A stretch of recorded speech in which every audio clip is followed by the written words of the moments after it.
Huwag mong ikahiya yung trabaho mo. Mas nakakahiya kung magnanakaw ka. Diba? Hayaan mo sila. Hayaan mo sila, hindi sila nagpapakain sa'yo. Hanggat sa wala kang tinatapakang tao, marangal yung trabaho mo, kapatid. Hayaan mo sila kung ano sabihin nila sa'yo. Hindi ka nila pinapakain, wala silang binibigay sa'yo, wala silang karapatan para husgahan ka.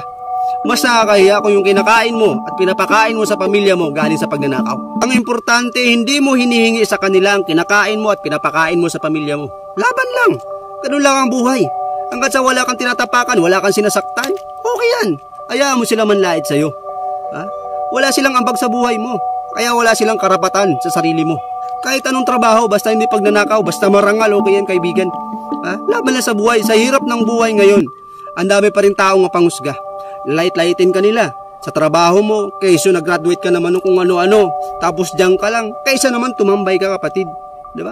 Marami nagsasabi, graduate ka, pinag-aral ka ng magulang mo, ganito ganyan, tapos ngayon makikita ka nagtitinda ng kung ano-ano, ganyan pinanggagawa mo, okay, hayaan mo sila. Sa hirap ng trabaho ngayon, sa hirap maghanap ng trabaho dito sa atin, diskarte lang ang labanan dito. Dumiskarte ka ng dumiskarte. Wala silang ambag sa buhay mo, kapatid. Inuulit ko, wala silang ambag sa buhay mo. Kaya hayaan mo sila. Hayaan mong manginig yung mga labi nila, kapapanlait sa'yo. Mamaga yung lalamunan nila, kapapanlait sa'yo. Kalilibak sa'yo, hayaan mo sila, magtrabaho ka para sa pamilya mo. Alalahanin mo, maraming umaasa sa'yo. May mga anak ka, may mga kapamilya ka, kailangan mong umasenso. Diba? Gusto rin ng panahon para sa'yo, kapatid. Sasabay din. Dadagsain ka rin ng grasya, kapatid. Tsagaan mo lang, tsagaan mo lang. Hindi ka mabubusog kung mahihiya ka. Wala kang ipapakain sa pamilya mo kung mahihiya ka.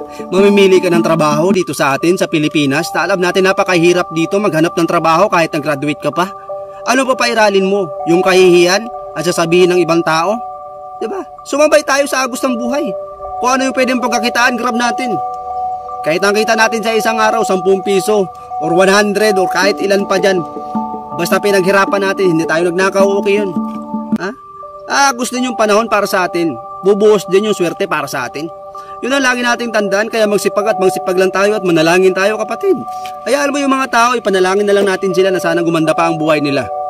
Gumanda sana ang buhay nila sa kapapanlait sa kapwa. Ganun lang. Hayaan mo, kapatid, may karma, kapatid. May karma at mayroong swerte at may awa ang Diyos para sa ating mga nagsisikap sa buhay. Lagi natin tatandaan yan, may awa ang Diyos, kapatid. Hindi sa lahat ng oras, ganito tayo, ay hirap tayo. Hindi ganun yun. Ang inaantay lang sa atin ng Diyos, magsipag tayo, magsumikap tayo. Kapag nakita niya yun, talagang papalitan niya ng blessing lahat yun. Ganun yung mindset, kapatid. Huwag tayo magreklamo. Lumaban tayo ng patas. Lumaban tayo.